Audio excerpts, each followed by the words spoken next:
Welcome to the 6th edition of the Aon webinar series for independent schools. We call it the Mastery Series, Expert Insights and Strategies for Governance Success. It's brought to you by Aon in conjunction with GovernWith, Australia's leading board review and director development platform, and of course, Governance Institute of Australia, the leading educator for boards of directors and directors.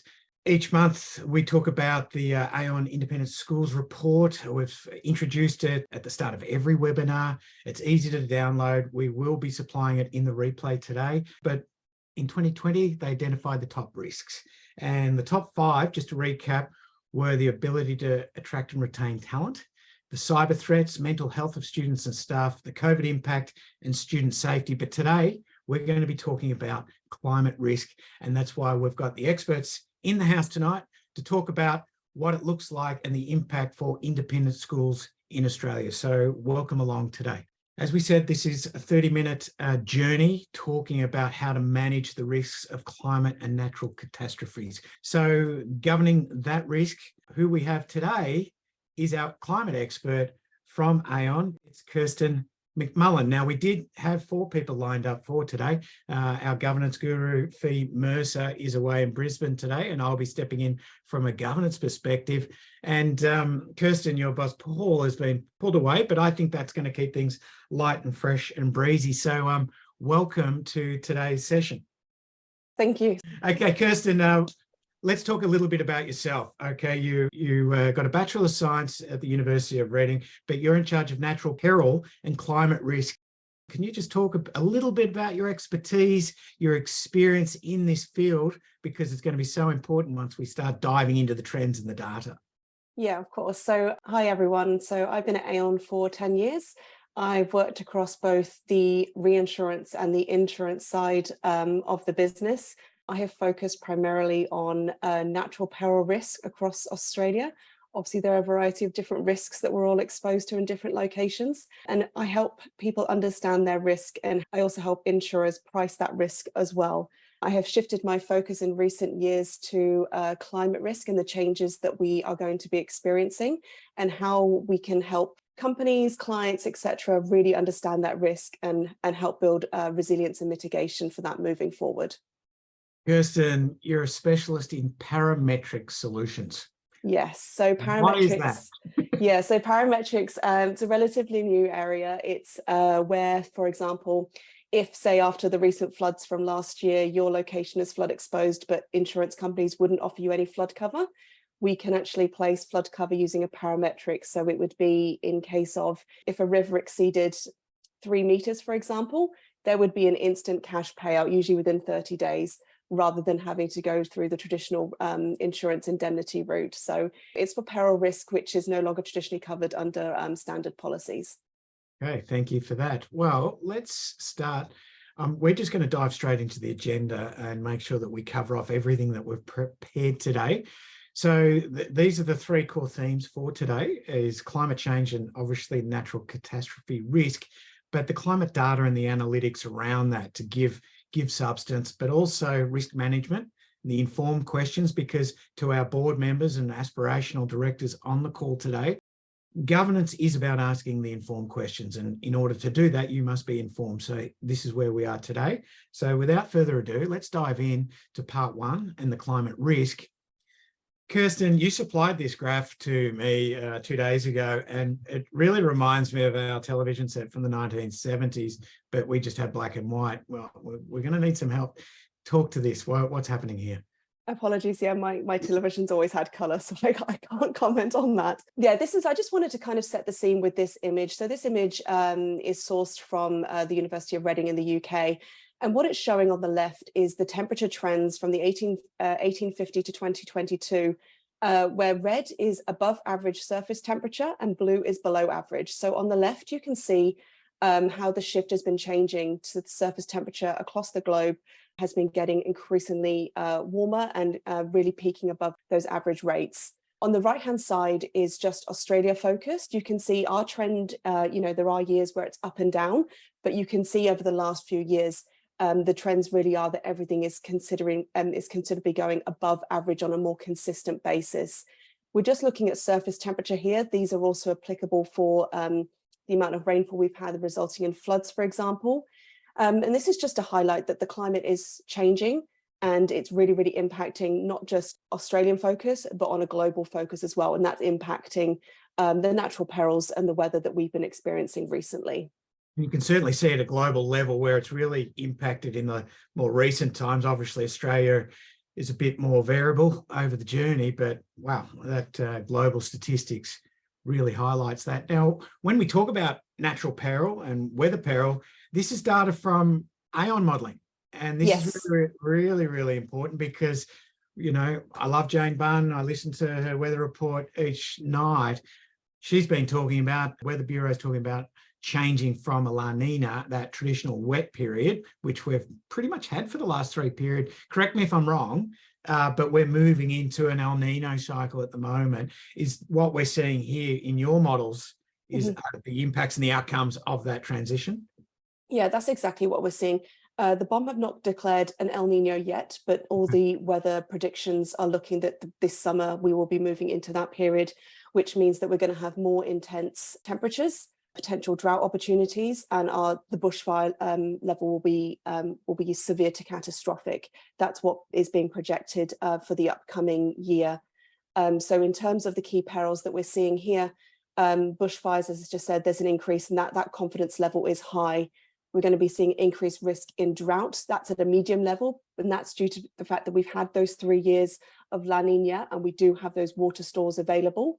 So we do have that ability, but if the El Nino does continue for multiple years, we will be increasing our drought risk up to a high confidence level. We will be having some extreme heats, and all of those weather metrics do impact the atmospheric conditions, which do in turn then impact potential coastal flooding as well. We have had 3 years, as you said, of La Nina, which did result in some very severe floods across the country. But given the shift, we're saying that that's going to be a more of a lower risk that we're experiencing. Surface water flooding has become a lot more prevalent around the country as well.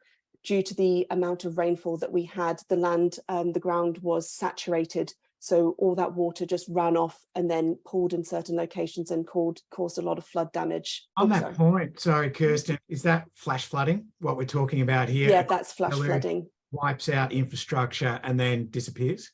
Yes, so that's what we call, flash flooding, surface water flooding. It's the rainfall inundation, the drainage system or the ground can't accept that amount of rainfall, and then it just runs off, and it causes significant impacts to the road and infrastructure systems, but also can in turn get into buildings and cause severe water damage as well. So these are your models, as in Aon?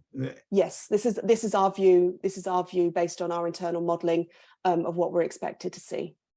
That's interesting because at 2020 we had those massive bushfires. A common criticism was there was 20 years of build-up which created that intensity. But you know, we've had a wet period for 3 years now, and so logic would say that the fuel loads, you know, still 17 years away to getting back to that point it was, but you've got data to suggest otherwise.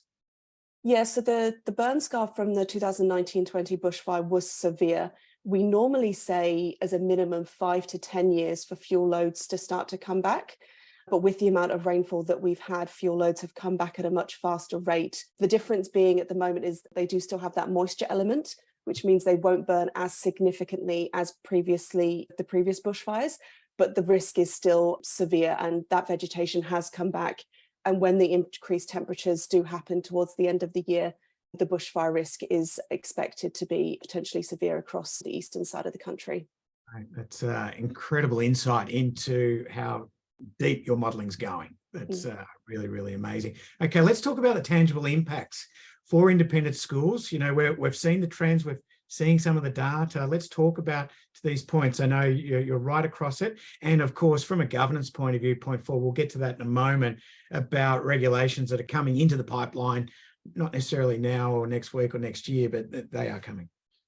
Yeah, so there's a few things here to think about that people don't necessarily might consider when we're looking at the changing climate. For this particular audience, student welfare and the duty of care has got to be one of the most utmost things to have a consideration. And this could be additional heat stress to students. on premise due to the increase in temperatures. But it could also be, if you have any disabled or vulnerable children within the school, do you have those evacuation plans in place if a flood comes through and blocks off access, severe bushfire, and you have emergency evacuations, for example? We do have another client that works with vulnerable members of the community, and they've looked at their analysis, not only just the actual physical assets that they need to protect, but the actual people within their properties as well, and what they have to have in place to make sure that they're protected and they're adhering to the duty of care if sudden severe events do come through. We're also looking at the physical impacts as well on the buildings, and it's actually about the systems that you might have in place. So it could be overworked air conditioning systems. These could be, they could suffer damage if they're being run 24/7 to keep the buildings at a suitable temperature. If there is a bushfire that's within the area and there are severe winds, the smoke that comes into the air conditioning systems, not only can it damage the air conditioning system, but if that air is then circulated through the school, that can cause severe breathing issues as well. If there's severe storms, we're seeing a lot of problems recently with damage to any solar panels that are kept on roofs, and not just the actual glass themselves, but the actual solar panel system that's used to generate that electricity and the damage that that can in turn cause to the building.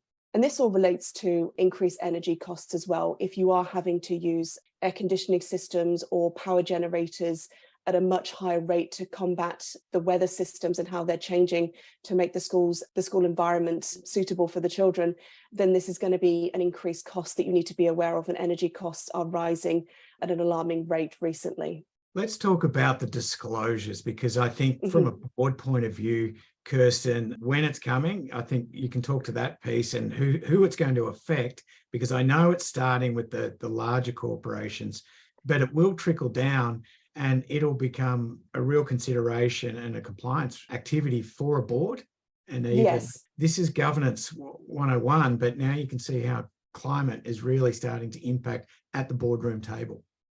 Yes, so climate financial disclosures coming into place for Australia for June 2024. They will be starting with the largest domiciled entities within Australia. So we're talking companies that have either 500 million of revenue or over $1 billion in assets, 500 employees, these very, very large entities. Then it goes down into the cohort size. So the cohort 2 would be around 200 million of revenue.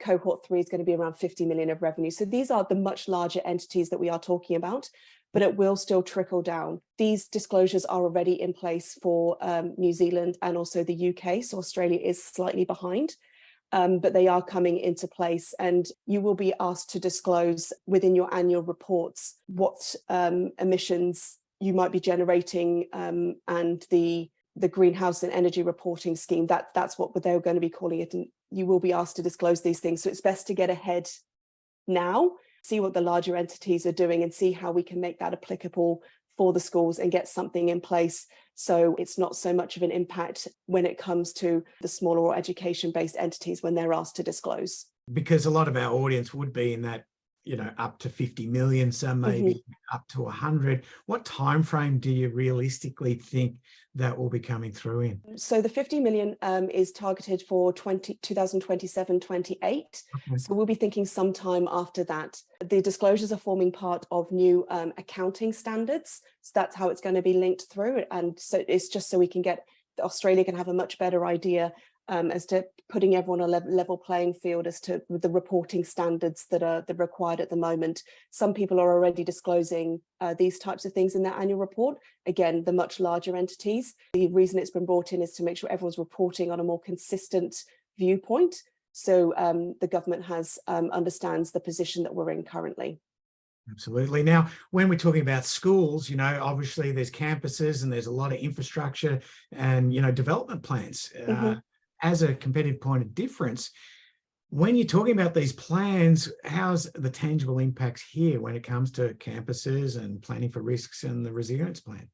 Yeah, so it comes into future planning, and we'll go into that in a bit more detail later, but understanding that you might have a space somewhere on your campus that you think that will be great. We can put some demountables, or we actually build a new gymnasium or something, for example, because there's a space for it.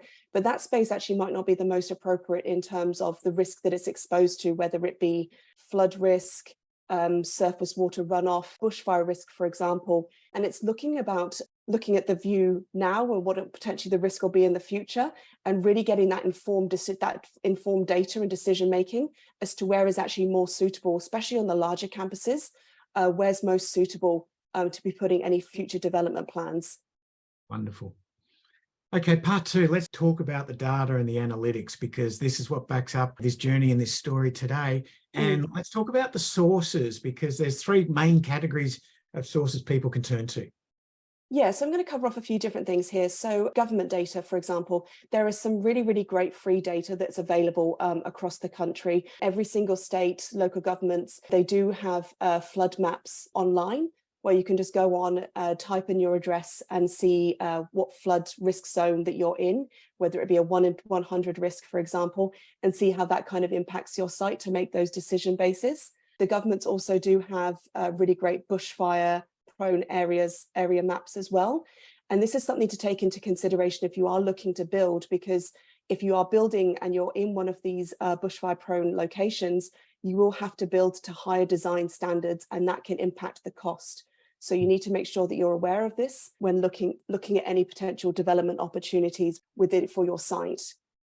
There are also various natural catastrophe models around. In our industry, they are very, very widely used. It's the standard that we use to quantify risk. And these will be able to give you potential loss elements at different return periods. You know, if you are exposed to flood, what is your 1 in 100 potential loss? And have a look at it in that way and the different modeling that's available. Yep. There are also various different consulting firms that have natural peril and climate risk focused.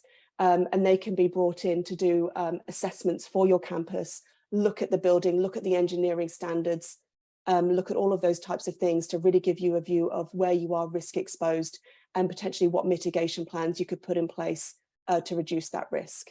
Cool. Speaking of risk, let's look at it in action. And we're talking about Lismore here. This is your data, as in Aon. Yes. And what I find this fascinating is that you predicted with 96% accurately, which means, you know, statistically, that's pretty much 100%. Let's talk through these two graphs. Yeah, so I just wanted to show you just an example of what we have done. So within Aon, when we look at modelling flood risk, we look at not only the building footprint, but the address point as well. The map on the left is what we started with. This is Lismore. You can see the building outlines and the address points that sit within them. On the right is the flood inundation from last year's floods for the Lismore region. And just as you can see towards the bottom, we were able to pinpoint exactly which properties and which buildings wouldn't be impacted with flood. And as Wes mentioned, we were able to maintain 96% accuracy for those floods that came through last year with the data sources and the modelling that we do internally. And we always, we go back and sense check all of our model data against any previous events to make sure that it's as accurate as possible when we're giving risk advice. I think that's a perfect example of getting a consulting firm in if you're considering an investment in a new campus or a location, because if you can see that level of accuracy, why would you build on a floodplain? So especially with the increased risk. So thank you for that. If we look at the modelling, because that's where we've been talking about, your models are working well. Let's talk about the three climate scenarios and where it's projected, because once again, you know, the risks to schools is really a postcode risk when we think about it. Yeah, so something that as part of the disclosures, everyone's looking to understand, you know, what is their risk now and how is it going to look into the future? And we've been bringing that into our modelling as well. So we look at the three key climate scenarios. So there's first is the low emissions, which is the Paris aligned. Essentially, that is if everyone starts driving electric cars, we do everything that we're supposed to do. Then we have the middle road, which is around a +2 degree world. And then we have high emissions, and high emissions is if we all start buying those giant SUVs, no one's doing anything, and that's around a +4 degree world. So what we do is we take our current view of risk, we apply these different emissions pathways, and we'll also look at 3 future time slices. So we'll look at 2030, 2050, 2090, and we'll be able to give you a pure risk view of, let's say your insurance technical risk premium is $500 this year. We could say for 2030, well, actually, that might go up to $750. But by 2090, you might be looking at $2,500. This is what our modeling is doing to quantify, and it helps you really get an idea about whether the risks and the locations that you have they're locations that you want to keep, or you might actually want to start looking at other locations that are going to have that more resilient view impact from natural perils moving forward. Love it. This is a very cheeky question. Has Aon formed a view on which of the scenarios is more likely to occur? We don't, unfortunately, because this will be changing on a rapid basis, but we partner with the Bureau of Meteorology, CSIRO, to make sure we are going on their view and the standard view of emissions pathways. That's why we do 3, because each company or each business and each client will have a different view of their own internal view of risk and how they want to approach it. Sure. Great answer. Now, the final leg of our 3-part series today, and we're tracking beautifully on time, is the risk mitigation. What can schools do about climate risk, what they can do? Now, let's talk about how to mitigate and manage the climate risk. Yeah, so we're looking at risk versus cost. The cheapest option is not always the best option, especially when we're talking about any mitigation work that you might be doing on your sites. Any potential building work, as we mentioned earlier. You really need to make sure you're looking at the data that's available, working with climate and risk experts to make sure that you are having that risk versus cost. Do you want to spend a little bit of money now, but have to keep paying money in the future towards a building's resilience? Or would you spend the money now? I was using an analogy with Wes yesterday in our chat. You know, if you buy a very old second, third, four-hand car, it's very cheap now, but the maintenance to upkeep it will be a lot. And that's kind of how we're seeing the risk view here, as to how people, what they want to spend their money on and how that's going to help them in the future. I think the old saying, poor people pay twice, is really, really on the money for that one, because you either invest now or pay later. And yes. You know, you're from Aon, you've got the insurance cap on. What are you looking for when you're pricing risk?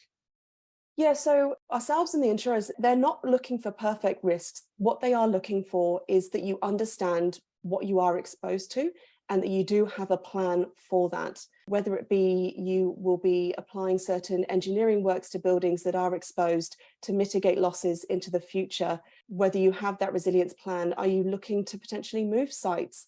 And getting another site on board that will help give diversification to your risk profile. Insurers are really just looking to know that you are aware of that risk and what your plan is. Insurers are not looking for you to be perfect. We had a client last year, they suffered an over $50 million flood loss due to the events, and they've spent the last year doing mitigation work. So now that the maximum flood loss would be 25 million. And over the next 2 years, their plan is to get that down to 10 million. So this is a partnership that the insurers are looking to work with because that plan is in place. They're putting those mitigation factors into play to reduce the risk. And that's what they're looking for. And it's about using data to your advantage as well. Yeah, and I think to that point, that's a great illustration of an executive team executing and reducing that risk. But if you've got to look at the board as a team as well, they've got to be discussing about this and putting it on the agenda and being informed enough to ask those right questions. I'm sure from an insurance point of view that, you know, insurers would feel a lot better that these things are getting discussed, that there is some sort of skills or capability on the board to ask the right questions and know that they're on the right path, or at least considering it as part of what they do, because that is a significant threat to their overall strategic plan. You know, yes, definitely. Climate's just one of 71 risks that we assess against, but this is really, really important. Use that data. Couldn't stress that enough. So when we talk about climate resilience, what does it look like for independent schools? So for independent schools, I think we're just looking at a 3-step plan here. You need to understand what your risks your school is exposed to, and especially if you're on a very large campus, that will really range across that very big site. And understanding how those risks are projected to change, the future risks, you might not be exposed to something currently at the moment, but with the changing weather patterns, do you know how severe that impact is actually going to be to you?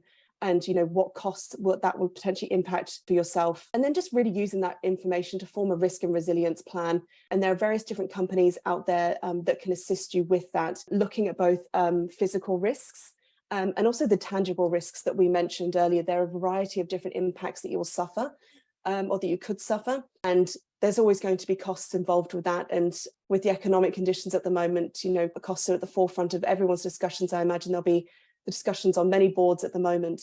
And this is just what you really need to prepare for and to start to have that idea about what you're exposed to and what you can do moving forward.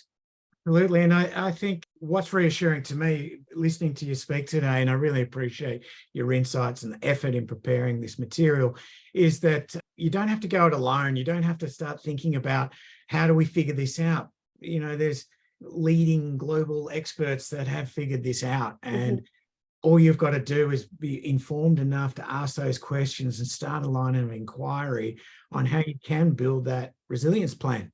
Not just for climate, obviously for a lot of other risks, but I think today we've really seen for the independent school sector that, especially that postcode risk, you know, what does it look like? I think that image of Lismore, where you predicted, or Aon predicted to 96% accuracy, I think goes a long way to saying that there's a lot we do know, and it's not a case of it's out of our hands, you know, it's an act of God.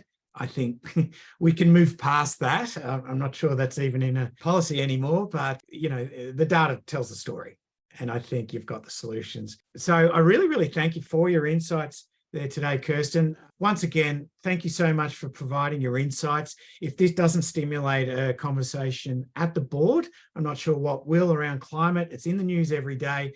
This is a very practical way to implement that information and get that conversation started. The experts are out there to provide those solutions to those areas you don't know, but it starts with a conversation. And I think that's the most important thing I've got out of today.